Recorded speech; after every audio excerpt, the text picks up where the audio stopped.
Սոսի հեռուստատեսության եթերում իր աշխատանքն է սկսում Նուրել Ատվականը, բարև ձեզ։ Նախ սահմանի մասին։ Դեկտեմբերի 21-ի լույս 22-ի գիշերը Ղարաբաղ-ադրբեջանական հակամարտ զորքերի շփման գծում հակառակորդը տարբեր տրամաչափի հրաձգային զինատեսակներից շարունակել է խախտել հրադադարի պահպանման ռեժիմը։ Առավել ինտենսիվ խախտումներ են գրանցվել Մարտունու պաշտպանական ուղղությամբ, որտեղ բացի ինքնաձիգերից և գնդացիրներից կիրառվել են նաև դիպուկահար հրացաններ։ Ընդհանուր առմամբ ադրբեջանական զինուժն առաջնագծի ողջ երկայնքով հրադադարի ռեժիմը խախտել է մոտ 45 անգամ, հայկական դիրքերի ուղղությամբ արձակելով ավելի քան 800 կրակոց։ Պաշտպանության բանակի առաջապահ ստորաբաժանումներն առանց պատասխան գործողությունների դիմելու շարունակել են պատշաճ զգոնությամբ իրականացնել իրենց առջև դրված մարտական խնդիրը։ Այս մասին տեղեկանում ենք Լեռնային Ղարաբաղի Հանրապետության պաշտպանության նախարարության պաշտոնական կայքից։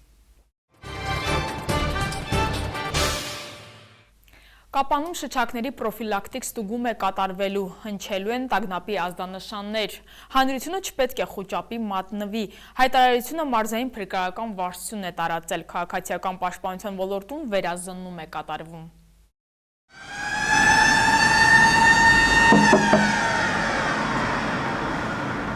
Այս ձայնից խոճապի մատնվել պետք չէ, ազդարարման նոր համակարգի փորձնական ուսումնական գործարկում է առայժմ։ Մարզային փրկարարական վարչությունը քաղաքացիական պաշտպանության ոլորտում վերազինվել է նոր սարքավորումներով։ Սյունիքի մարզում պետք է տեղադրվեն 6 վերջակետային սարքավորումներ, որից 5-ը դրանք շչակային վաղազդարարման համակարգեր են, մեկը համակարգ է ձայնային և շչակային միաժամանակյա ազդարարման։ Նոր համակարգը թույլ կտա արտակարգ իրավիճակներում օպերատիվ անխափան արդյունավետ ազդարարում ապահովել։ Կենտրոնական միասնական համակարգը գործի կդրվի մարզային ճգնաժամային կառավարման կենտրոնից, որին արդեն նախապես միացվել են մյուս բոլոր 6 վերջակետային սարքավորումները։ Նույն սարքավորումները ներգրաված են նաև հանրապետական կենտրոնական կառավարման համակարգում, որը գտնվում է ճգնաժամային կառավարման ազգային կենտրոնում։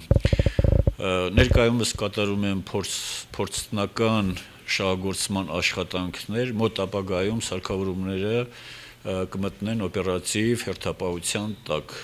Տավուշից ու Երևան քաղաքից հետո Սյունիքի մարզի բնակիչներն են, որ հնարավորություն կունենան արտակարգ իրավիճակներում կենտրոնացված տեղեկատվություն ստանալ բոլոր տեղեկատվական խողովակներով։ Նախկինում եղել է, որ առանձին տեղերում զանգի միջոցով միացվել է չչակները, այսինքն ունեցել ենք ժամանակի կորուստ, ասենք վերցնենք Կապան քաղաքի տարածքով շատ մեծ է, Կայարան փողոցից մինչև Հալիձոր, Բաղաբուր, չէ՞, մինչև հեռախոսազանգերը փոխանցում էիք, որ շչակները միացրեք, մոտորապես 2-ից 3 րոպե կորուստ էինք ունենում ժամանակի։ Իսկ այս մեթոդով, որը որ հիմա տեղադրվում է, դա կլինի միասնական, ոչ մի վայրկյանի նույնիսկ տարբերություն չի տա։ Բացի շչակներից մարզպետարանի և քաղաքապետարանի շենքերի մոտ կտեղադրվեն բարձրախոսներ, հայտարարությունների համար նախատեսված, իսկ նորագույն այս ազդարարման համակարգերը կգործեն ոչ թե ինչպես նախկինում, միայն օդային հարձակումների ժամանակ։ Հնարավորություն է ստեղծված տարբեր արտակարգ դեպքերի մասին բնակչության իրազեկել։ Քաղաքացիներն էլ ձայնային ազդանշանից կհասկանան, թե ինչ է տեղի ունեցել և ինչի մասին է տեղեկացվում։ Այս պայմանությամբ արտակարգ իրավիճակների նախարարության համապատասխան վարչությունները և բաժինները աշխատում են նոր օրենքի մշակման համար, քանի որ այդ շչակները ունենալու են տարբեր ընդհատվող և ոչ ընդհատվող ձայնային ազդանշաններ։ Օրենքը մշակվելուց հետո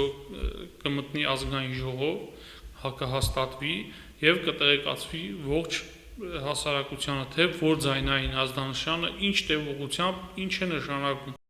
Հայաստանի Հանրապետությունում վաղ ազդարարման համակարգերի ներդրումը արտակարգ իրավիճակների նախարարությունը իրականացնում է ՄԱԿ-ի զարգացման ծրագրով։ Առաջիկայում Ստեփանավանն ու խոշորացված Դիլիջանի համայնքներն էլ կունենան նոր համակարգեր, իսկ Սյունիքում մարզկենտրոն Կապանից հետո հերթը մյուս տարածաշրջաններին և գյուղերին կհասնի։ Դրանք պետք է առանձնացված լինեն իրենց բնույթով, իրենց ձայնային տվյալներով, և մենք էլ որպես սովորական քաղաքացիներ պարտավոր ենք արդեն տիրապետել այդ ամենին, որը կլինի միայն օրենքի ուժ ստանալուց հետո։ Մենք նույնիսկ կարող ենք համակարգչի օգնությամբ, ասենք, եթե սենց ասեմ ձեզ, 10 շչակա Կապանում, 5 ուզենք միացնենք, 5-ը չենք ուզի միացնենք։ Ասենք մտածենք, որ փլուզվել է Օչամբարը Կապանի պետք չի, որ այդ փլուզման համար շչակը միացնենք Բաղաբուճ եւ Ղալիձոր թաղամասում։ Մեզ պետք է անհրաժեշտ է, որ պետք է միացվի Սյունիք սովխոզում եւ դրա հարակից տարածքում, այսինքն տվյալ Պոչամբարի տարածքում, որ հատվածը որ վտանգ է սպառնում, միացվելու է միայն այդ հատվածը։ Քաղաքացիական պաշտպանության ոլորտի վերածինումը, բնակչության ազդարարման նոր համակարգերի ձևավորումը Երջանկայի շատակ նախարար Արմեն Երիցյանի ծրագրերից էր։ Մարզային վարչությունում պատասխանատվությամբ են վերաբերվում այս ամենին։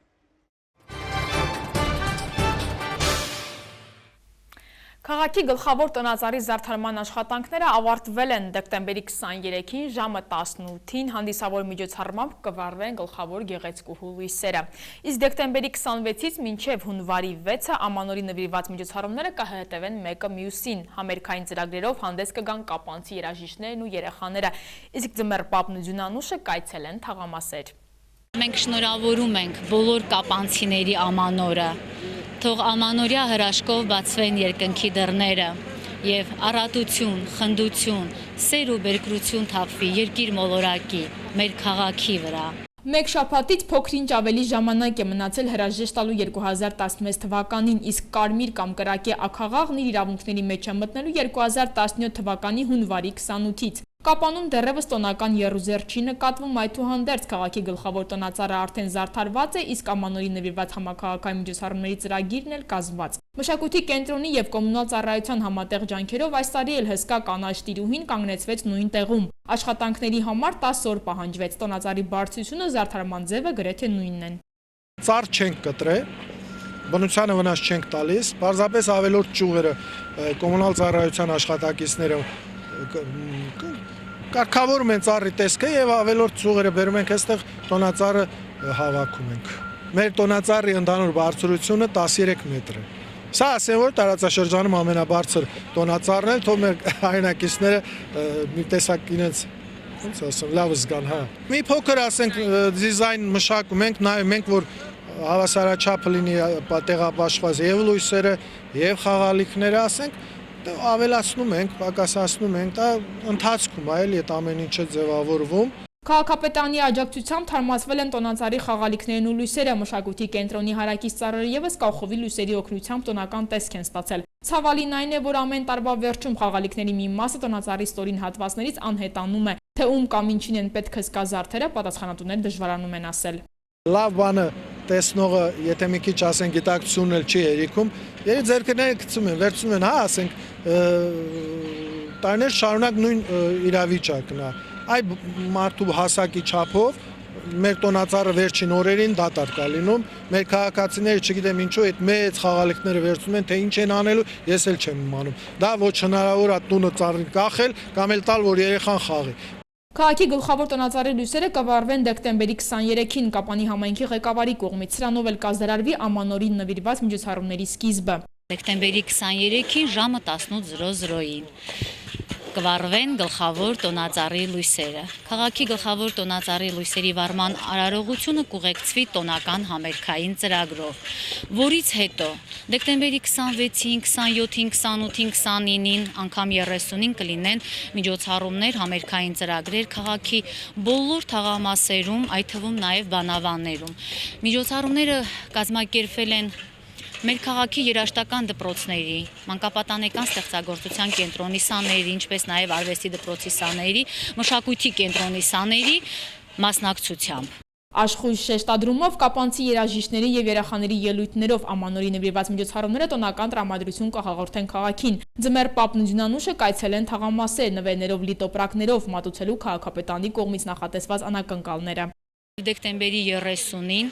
Վահան Մանուկյանի երգի ստուդիայի սաները ելույթ կունենան այդ օրը մշակույթի կենտրոնի փոքր համերգային դահլիճում, ինչպես նաև թաղամասերում կշարունակվի միջոցառումներ, այսինքն այն թաղամասերում, որ դեռ հասցրած չեն լինի ելույթ ունենալ։ Դեկտեմբերի 31-ին ժամը 19:00-ից մշակույթի կենտրոնի հարակից տարածքում կհնչի երաժշտությունը, քաղաքը կստանա տոնական տպավորություն եւ Տարեմուտի գիշերը ժամը 1-ին կլինի տոնական հրավառություն։ Միջոցառումները շարունակական են հունվարի 4, 5, 6-ը Սուրբ Ծննդյան կապակցությամբ Կապանի Սուրբ Մեսրոպ Մաշտոց եկեղեցում ժամը 11:00-ին կլինի պատարակ։ Այդ օրը մշակույթի կենտրոնի մեծ համերգային դահլիճում կլինի համերգային ծրագիր նվիրված հաշմանդամ երեխաներին։ Նարա Մելքումյանի խոսքով ձգտում են յուրաքանչյուր տոն նորովի ներկայացնել եւ չկա մի հիշարժան օր կամ տարեթիվ, որ քաղաքապետարանի ուշադրությունից դուրս մնա։ Հերթական հաղթանակն են տոնում քիքբոքսինգի կապանցի մարզիկները 5 հոգուց կազմված թիմը օրերս է Վրաստանից վերադարձել հաղթանակներով 3 ոսկի եւ 2 արծաթ։ Կապանում քիքբոքսինգի ավանդույթները շարունակվում են, հերթական անգամ մի խումբ երեխաներ Վրաստանից վերադարձել են մրցանակներով 3 ոսկի եւ 2 արծաթ։ Կապանից 5 հոգով էին մեկնել մրցումների 10-12 տարեկան։ 6 երկրների շարքում Հայաստանը կարողացավ կրկին պատվով դուրս գալ։ Մրցաշարը Թիֆլիսում էր, Եվրազիայի ակումբների գավաթի առաջնություն, մասնակցում է Ռուսաստանը, մասնակցում է Ուկրաինա, Հայաստան, Վրաստան, Ադրբեջան եւ Իրան։ Մարզիչ Արա Սարգսյանը հպարտությամբ է խոսում սաների մասին, արծաթն էլ իր համար ոսկի է, իսկ գոտին հաղթանակների հասնելու ձգտում, պայքարը թեժ էր, ասում է։ 12 տարին տալ են Ալավերձյանը, որն է գեղեցիկ հաղթանակներով ոսկի մեդալի արժանացավ, Ալենը եւ արժանացավ այդ սև գոտուն։ Հետո Ալենը եզրափակիչում ռուս մարզիկի հետ էր նոկաուտով հաղթանակեց։ Մարտիրոսյանը նույն ձևի գեղեցիկ հաղթանակներ, Անտոնյան Նոյը 30 կիլո, 10 տարեկան էլի գեղեցիկ հաղթանակներ, ոսկի մեդալ, մեր երկու երեխաներն են ինձ համար իրանք չեմպիոն են, իրոք հաղթել են էլի։ Ալեն Ալավերդյանը առաջին անգամ էր մասնակցում եւ նվաճեց առաջին մեդալը, այն էլ ոսկի, ցանկացած դժվարություն հաղթահարելի է, երբ մարզիչը կողքի թե ասում է։ 2 ռաունդ, ամեն մի ռաունդում 1 րոպե։ Երկրորդ ռուսը ներկայացնում է այդ մենամարտելի ժամանակ, աշխատեցինք լավ, այդ լավ արդյունքի համար մեզ մեդալ պատվիրեցի։ Երկրորդ բոյի ժամանակ ես նոկաուտ արեցի ու մրցակցի։ Առաջի անգամ մրցակից իրանացի էր, իսկ մյուս անգամ կռվեցի վրացու հետ եւ հաղթանակը տվեցին վրացու։ Մյուս անգամ խոստանում եմ գրավել առաջի տեղ։ 3 անգամ դարձել եմ Հայաստանի չեմպիոն, զբաղվում եմ 8 տարեկանից։ Վրաստան մեկնելու եւ առաջնությանը մասնակցելուն ֆինանսապես աջակցել է Կապանի նորոգշին ընկերությունը։ Քիքբոքսինգի սիրահարները օրեցօր շատանում են, սաների թիվը նույնպես ակումբում վստահ են, քրտնաջան աշխատանքի շնորհիվ կհասնեն ավելի լավ արդյունքների։ Իսկ այժմ պատրաստվում են Իտալիայում կայանալի քիքբոքսինգի աշխարհի առաջնությանը։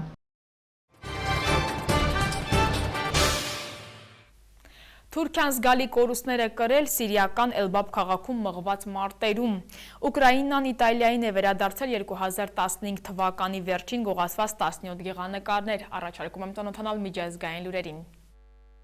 Թուրքիան զգալի կորուստներ է կրել սիրիական Էլբաբ քաղաքը իսլամական պետություն խմբավորման զինյալներից ազատագրելու համար մղված մարտերում։ Թուրքիայի գլխավոր շտաբի ներկայացուցիչը հաղորդել է, որ ականված ավտոմեքենաների կիրառմամբ իրականացված 3 ահաբեկչությունների արդյունքում քաղաքում զոհվել է 10 զինվոր, 18-ը վիրավորվել է։ Զոհվել են նաև 15 վիրավորներից 4-ը, ովքեր աջակցություն էին ցուցաբերում Սիրիայի ազատ բանակին, Թուրքիայի դաշնակցին Եփրատի Վահան օպերացիայում, որի նպատակն է զինյալներից մաքրել Թուրքիային սահմանակից սիրիական շրջանները եւ ստեղծել այնտեղ անվտանգության գոտի փախստականների վերադարձի համար։ Վիրավոր զինվորականները տարհանվել են Թուրքիայի տարածք Գազիանտեփ քաղաք։ Թուրքիայի բանակի ներկայացուցիչը հայտարարել է, որ չորեքշաբթի մղված մարտերում ոչնչացվել են 138 իսլամականներ։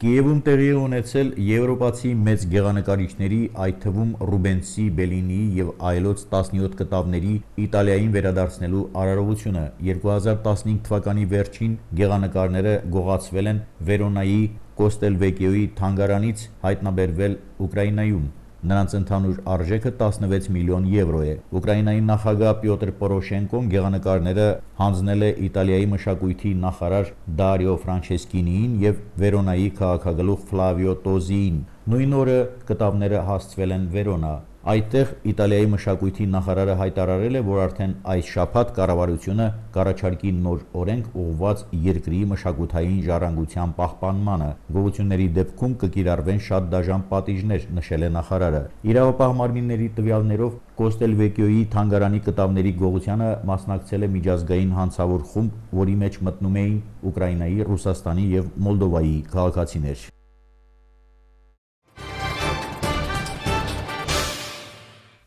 Սոսի հեռուստատեսության եթերում լուրերը լատվականներ, ես ձեզ հրաժեշտ եմ տալիս, մինչ նոր հանդիպում։